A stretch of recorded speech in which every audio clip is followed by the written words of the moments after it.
Toute la création t'adore.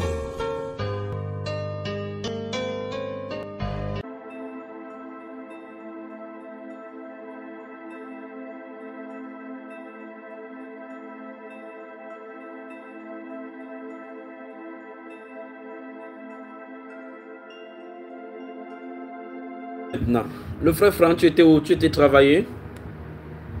Non, j'étais allé me faire un peu du pain là. Oui. Prendre quelque chose pour mettre dans la bouche. Ouais, pour fortifier ton âme, n'est-ce pas? On dit en langage spirituel que prends un peu de pain pour te fortifier ton âme. Amen, amen, amen, amen. Est-ce qu'on peut continuer? Est-ce qu'on peut continuer, mon frère? Amen. Ok, on peut continuer. Très bien. Avant de continuer, j'étais pris de rappeler ce que nous avons vu dans cette phase qui vient de terminer. Ok, donc cette phase, nous avons parcouru principalement le livre des Proverbes, où nous avons compris que Dieu nous demande de ne pas faire preuve de paresse et de pouvoir nous lancer dans les projets qu'il a formés pour nous. Voilà, afin que son plan parfait puisse s'accomplir dans nos vies. Et on a vu aussi que comment l'attitude de ceux qui sont paresseux, comment ils appréhendent les situations qui se présentent à eux et qui les ramènent à ne pas se lancer dans l'entrepreneuriat ou à aller travailler, parce qu'ils regardent plus aux obstacles qu'aux opportunités qui se présentent à eux. Et voilà, donc c'est un peu en gros, en résumé, ce qu'on a parcouru dans le livre des Proverbes. Très bien. Donc, oui, mon frère, continue. Oui, et un peu plus loin, on a vu aussi la femme vertueuse. Oui. On a longuement passé du temps dessus. On a vu que la femme vertueuse, c'est d'abord une femme qui n'est pas rebelle. C'est pas une femme qui n'est pas rebelle dans son foyer. Au contraire, elle use de sagesse pour travailler afin que sa maison ne manque de rien. Et elle sait faire la différence entre son travail et son travail professionnel et son travail en tant qu'épouse dans sa maison.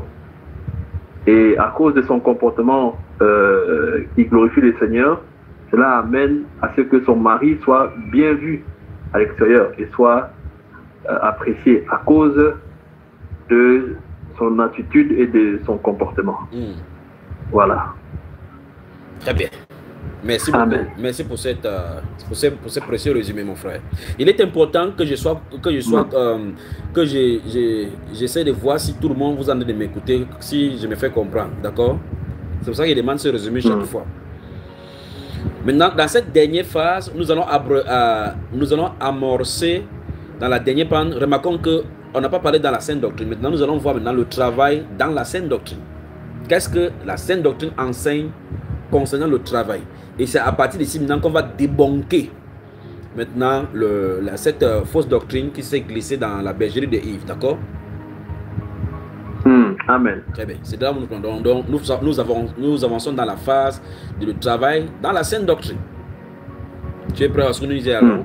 C'est-à-dire, qu'est-ce que la Bible enseigne dans la Sainte Doctrine concernant le travail? Est-ce que les apôtres ont enseigné qu'on quitte le travail ou bien qu'on travaille? On va voir. C'est ce qu'on va voir dans les Écritures maintenant. Tu es prêt à ce qu'on y va?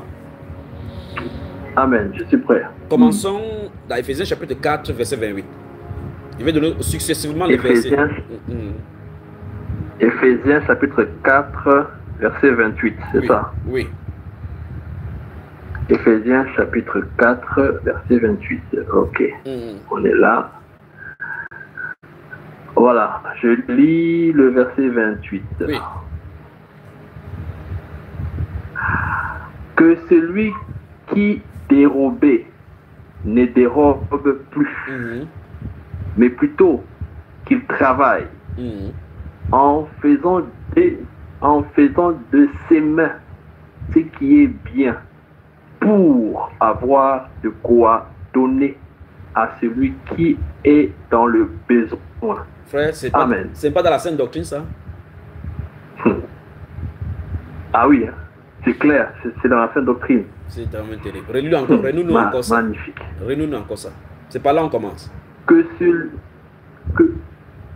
celui qui dérobait ne dérobe plus, mais plutôt qu'il travaille en faisant de ses mains ce qui est bien, pour avoir de quoi donner à celui qui est dans le besoin. Très bien. Amen. Très bien. Maintenant, la personne qui est dans la paresse va toujours faire tout et tout pour voler. Il va dérober même par la bouche, il va utiliser le langage circulant pour voler des choses des gens. Parce que ce qu'il va obtenir pour pouvoir satisfaire son désir va être fait frauduleusement. Il va raconter des choses mensongères pour pouvoir avoir de quoi manger. On est d'accord? Cette personne sera en train de dérober. Maintenant, dans ce même verset, liste là en changeant dérober par paresse. Donc j'enlève dérober, je mets paresse. Oui. Ok. Que celui qui est paresseux ne dérobe plus. Non. Mais plutôt. Non. Que celui qui est paresseux cesse de paresser. Mais. Oui. Que celui qui est paresseux cesse d'être paresseux. Très bien. Mais plutôt qu'il travaille en faisant de ses mains ce qui est bien pour avoir de quoi donner à celui qui est dans le besoin. Très bien. Amen. On est d'accord. C'est la Sainte Doctrine, ça, n'est-ce pas? C'est la Sainte Doctrine. Alors, dans 2 Thessaloniciens chapitre 3. 2 Thessaloniciens chapitre 3.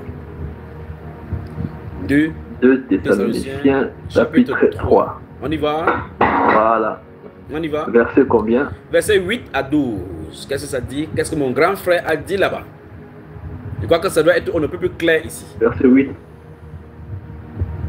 Verset 8 à 12. Ok. Donc commence à partir du verset 7. À partir du verset 7. À partir du verset 7. Verset 7. Ok. Ok. Vous savez vous-même comme il faut. Comment? Vous savez vous-même comment il faut nous imiter. Oui. Vous savez vous-même comment il faut nous imiter. Car nous n'avons pas vécu parmi vous dans le désordre. Verset 8. Nous n'avons mangé gratuitement le pain de personne. Mais dans le travail et dans la peine, nous avons été nuit et jour à l'œuvre pour n'être à charge à aucun de vous. Oui. Amen. Continuons jusqu'à 12. Verset 9. Ce n'est pas que nous n'en eussions le droit, mais nous avons voulu vous donner en nous-mêmes un modèle à imiter. Oui. Verset 10. Car lorsque nous étions chez vous, nous vous disions expressément, si quelqu'un ne veut pas travailler, qu'il ne mange pas non plus. Amen. Amen. Continuons. Amen. Verset 11. Nous apprenons cependant qu'il y en a parmi vous quelques-uns qui vivent dans le désordre, qui ne travaillent pas, mais qui s'occupent de futilité. En conclusion, verset 12. Oui.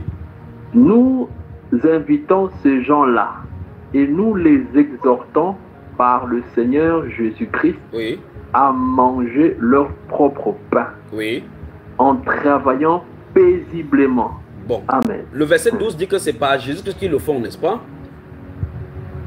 C'est-à-dire que c'est une exhortation qui vient de qui?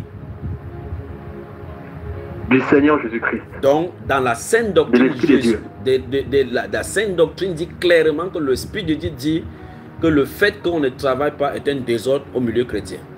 Donc, par conséquent, tous ceux qui croient au Seigneur Jésus-Christ doivent manger le pain de fruits de leurs mains. Alors, au nom du Seigneur Jésus-Christ de Nazareth, je commande à tous les croyants de travailler. Amen. Au nom du Seigneur Jésus, je commande à tous les frères, et je suis prêt maintenant. Ici est lancée encore une autre ouverture. Priez et demandez la volonté du Seigneur, la direction du Seigneur par rapport à ce qu'il a tracé dans vos cœurs. Le numéro plus 237 675 87 41 21 sera ouvert pour vous désormais. Si vous avez votre projet et que vous souhaitez qu'on nous prions là-dessus, écrivez seulement mes projets. Je ne veux pas que vous m'appelez pour me demander quels sont les projets que Dieu a mis pour moi. On a dit que c'est à vous de vous approcher de Dieu pour que Dieu vous donne les projets. Pour qu'il vous révèle les projets qu'il a mis sur le cœur pour vous. Maintenant, si vous avez ces projets-là, la Bible déclare confier, recommander ces œuvres au Seigneur pour que les projets réussissent. Là, nous pouvons vous soutenir à la prière. Donc, j'attends tous ceux qui écoutent Bamba Iba.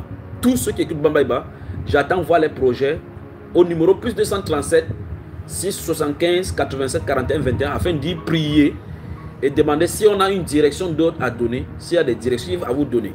Si vous venez avec les directives pour savoir qu'est-ce que vous devez investir, je ne ferai pas. Ça, c'est le conseil.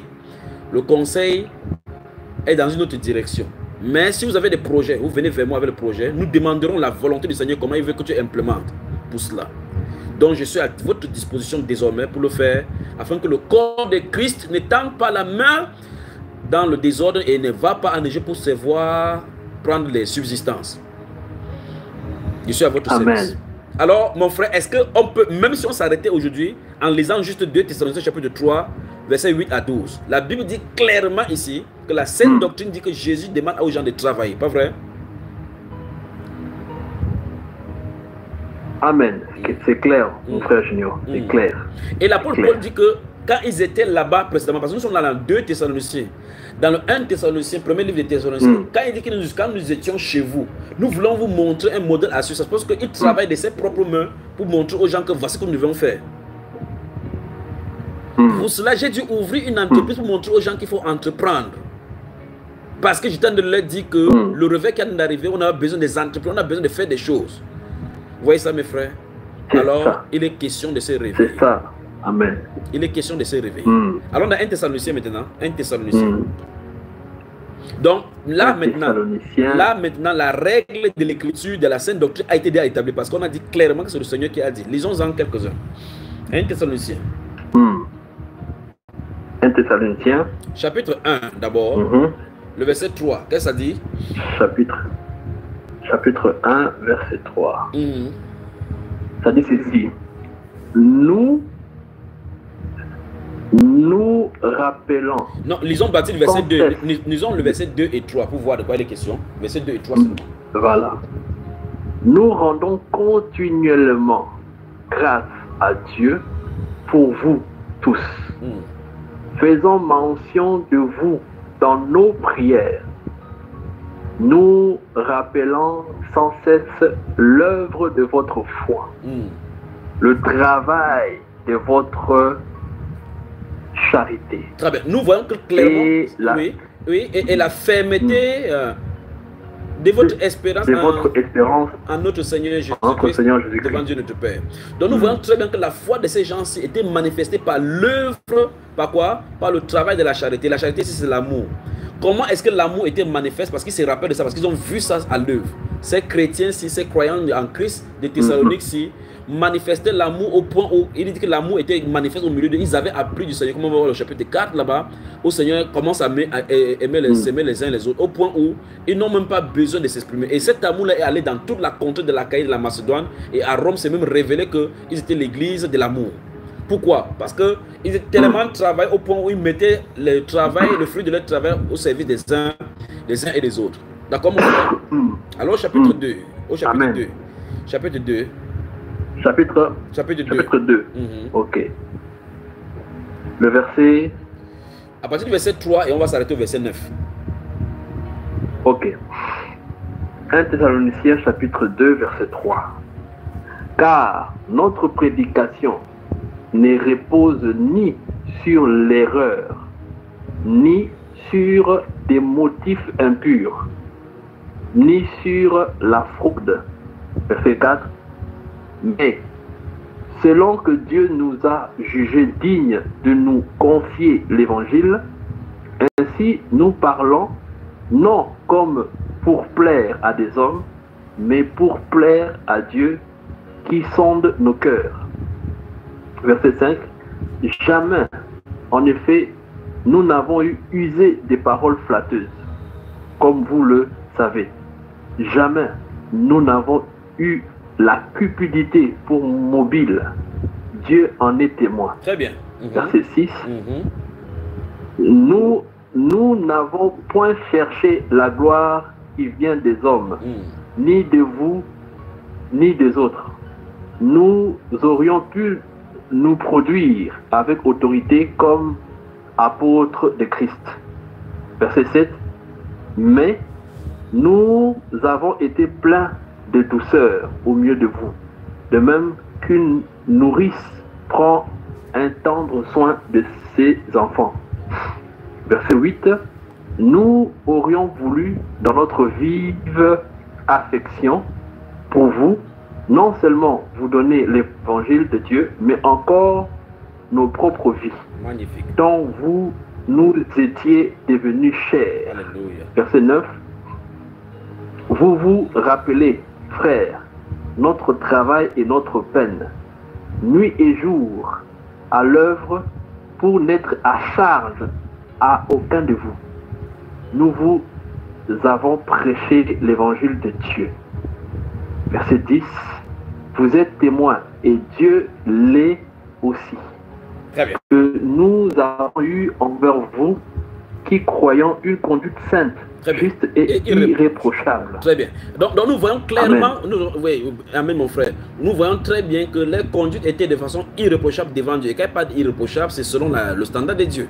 Le verset 9 nous dit, vous vous rappelez frères, notre travail et notre peine, nuit et jour à l'œuvre pour n'être à charge à aucun de vous. Nous avons prêché l'évangile de Dieu. Donc ça veut dire clairement, il travaillait pour pouvoir aux besoins pressants qui étaient là, pour que ça ne soit pas sous la charge de ceux-là. Pas vrai? Amen. Dans 2 Corinthiens chapitre 11, verset 27, il le dit également. D'accord mon frère? Alors chapitre 4 cette fois-ci. Chapitre 4. Chapitre 4 de 1 Thessaloniciens. Oui. Ok. Chapitre 4 on y va. de 1 Thessaloniciens. Ça sera amusant. Tu es prêt? Oui, verset... Lisons à partir du verset 3. On va lire le verset 3 au 11. Mais sois prêt parce qu'il va te demander de stopper. Allons-y. Verset 3 à 11. Ok. On va faire des stops. Verset 3. Ce que Dieu veut, c'est votre sanctification. C'est que vous vous absteniez de l'impudicité. Oui. Verset 4.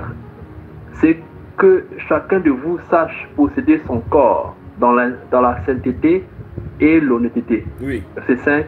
Sans vous livrer à une convoitise passionnée, comme font les païens qui ne connaissent pas Dieu. Oui. Verset 6.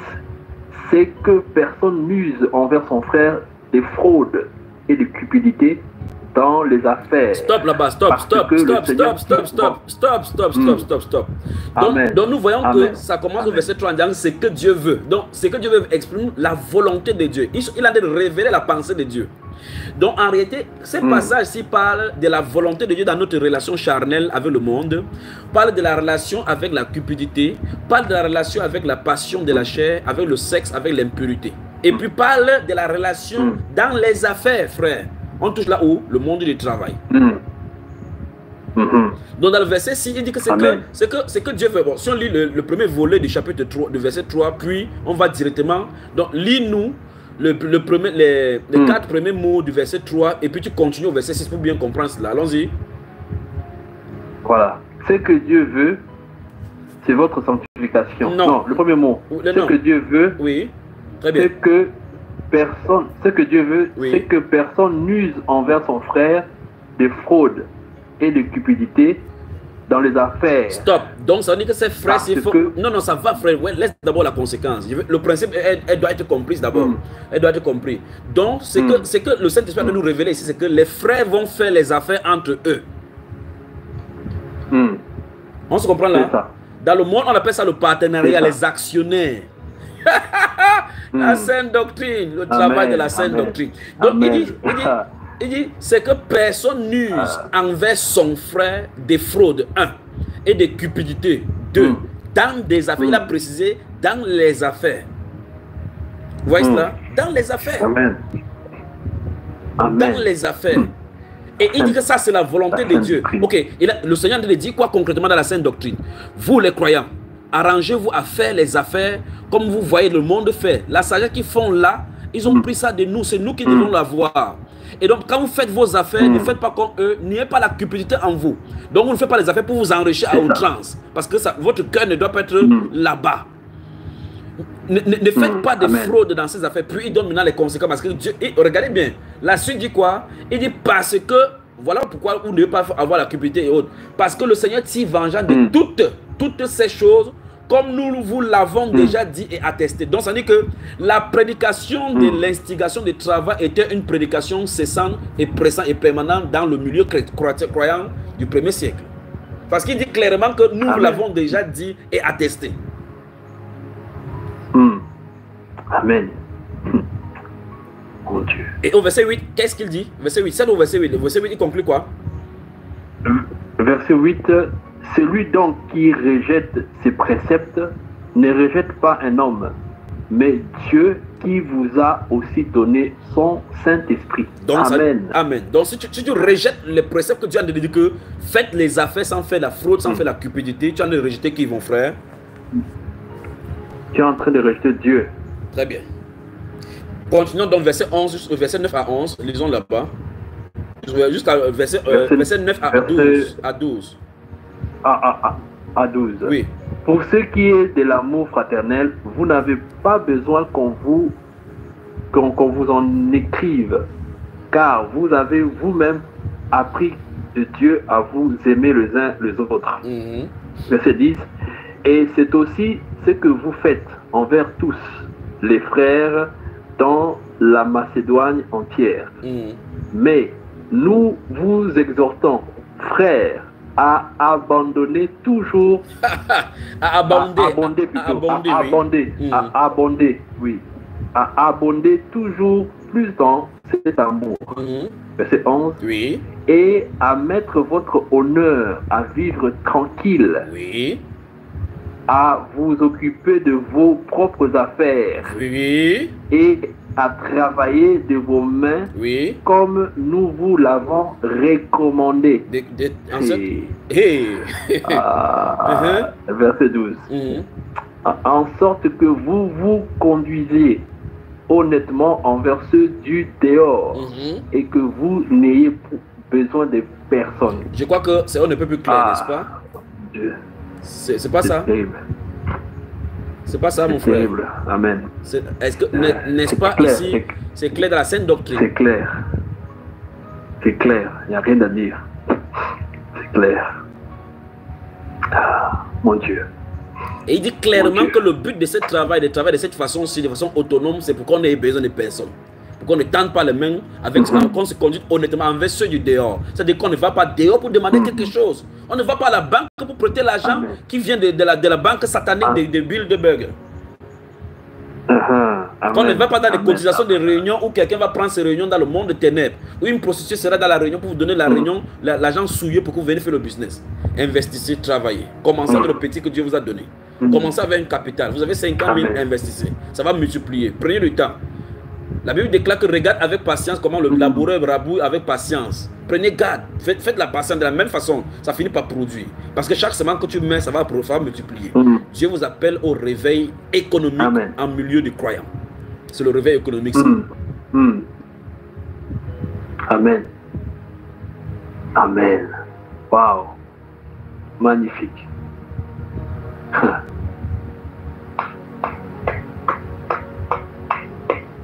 Amen.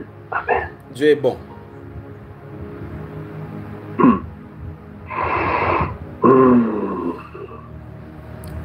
Continuons la lecture. Donc, dans la saine doctrine, c'est établi que c'est une recommandation du Seigneur qu'on doit travailler de nos propres mains en vivant, en nous occupant de nos propres affaires, pas des affaires d'autrui.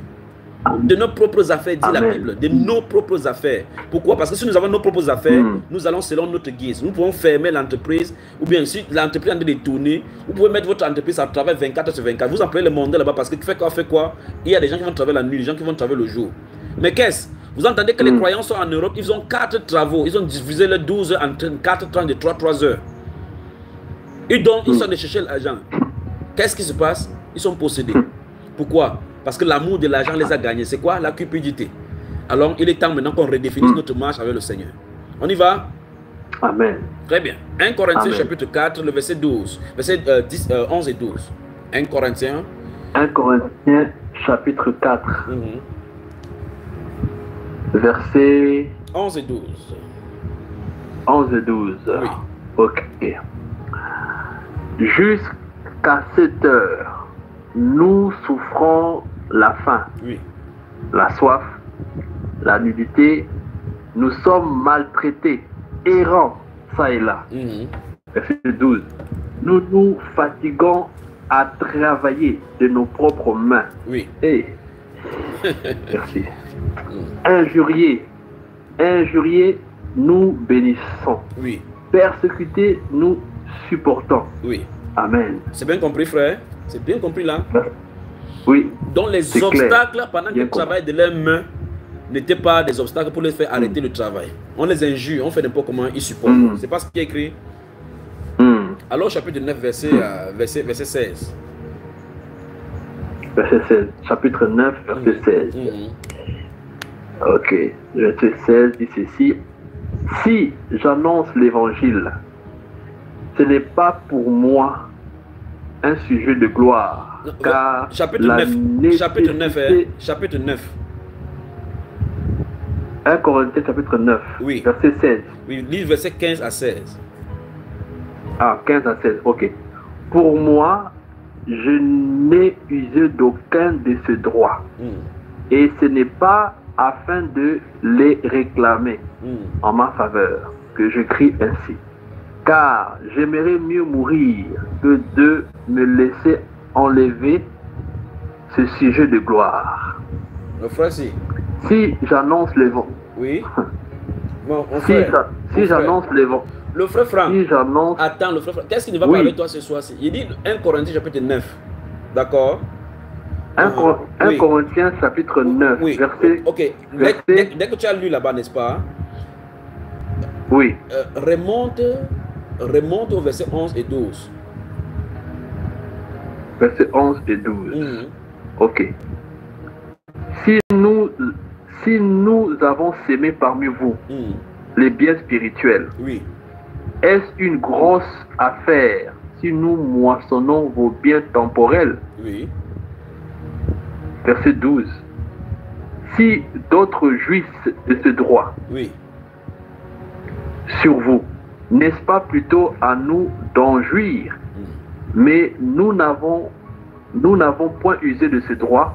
Au contraire, nous souffrons tout afin de ne pas créer d'obstacles à l'évangile de Christ. Très bien. Maintenant, verset 6 en haut. Verset 5 et 6. Verset 5 et 6. Non, verset 5, 6 et 7. C'est merveilleux, tellement. Ouais, attends d'abord. Verset 5 à 8. C'est quand même puré. Verset 5 à 8. Oui, c'est merveilleux ça. N'avons-nous pas le droit de mener avec nous une sœur qui soit notre femme, comme font les autres apôtres et les frères du Seigneur et Céphas? Ou bien, est-ce que moi seul et Barnabas, nous n'avons pas le droit de ne point travailler? Verset 7. Oui. Qui jamais fait le service militaire à ses propres frais? Qui est-ce qui plante une vigne et n'en mange pas le fruit? Qui est-ce qui fait paître un troupeau et ne se nourrit pas du lait du troupeau? Enfin de lait. Ça fait du lait. On va y revenir. Ça fait du lait. On va y revenir. Verset 8. Verset 8. Ces choses que je dis n'existent-elles que dans les usages des hommes? La loi ne les dit-elle pas aussi? Donc, vous voyez, donc, il dit clairement qu'en fin de compte, donc, le monde entier applique certains principes même de notre propre loi. Vous voyez? Il dit, est-ce que ça n'existe que dans les usages humains? Même il dit, la loi le dit, c'est prévu dans la loi. C'est magnifique. C'est magnifique, mon frère. Magnifique. Magnifique. Wow. Ah, mon Dieu. Acte chapitre 20, verset 31 à 37. À 35, prenons le 31 à 35. Voilà. Acte chapitre 20. Verset 31 à 35. Verset 31 à 35. Oui. Verset 31 à 35. Il dit ceci. Veillez donc, vous souvenant que durant 3 années, je n'ai cessé nuit et jour d'exhorter avec larmes chacun de vous. Verset 32. Et maintenant, je vous recommande à Dieu et à la parole de sa grâce, à celui qui peut édifier et donner l'héritage avec tous les sanctifiés. Oui. Verset 33. Je n'ai désiré ni l'argent, ni l'or, ni les vêtements des personnes. Verset 34. Vous savez vous-même que ces mains ont pourvu à mes besoins. Oui. Et à ceux de personnes qui étaient avec moi. Amen. Oui. Verset 35. Je vous ai montré de toute manière que c'est en travaillant ainsi qu'il faut soutenir les faibles. Oui. Et c'est rappeler les paroles du Seigneur qui a dit lui-même. Il y a plus de bonheur à donner qu'à recevoir. Très bien. Amen. On va s'atteler sur cette parole du Seigneur. N'est-ce pas, frère? Il dit qu'il y a plus de bonheur à donner qu'à recevoir. Et il fait ça en marge par rapport au travail que les gens travaillent pour soutenir les faibles. S'il y a plus de bonheur à donner, ça veut dire qu'il y a plus de bonheur à travailler pour pouvoir aux besoins. Pas vrai? C'est ça. Très exactement. Bien. Ça veut dire qu'il n'y a pas plus de bonheur à recevoir en attendant qu'on travaille pour te donner. C'est ça. C'est vrai que personne ne doit attendre que personne travaille pour aller donner. On doit se compléter dans les données. Amen. On est d'accord, n'est-ce pas, frère? Amen.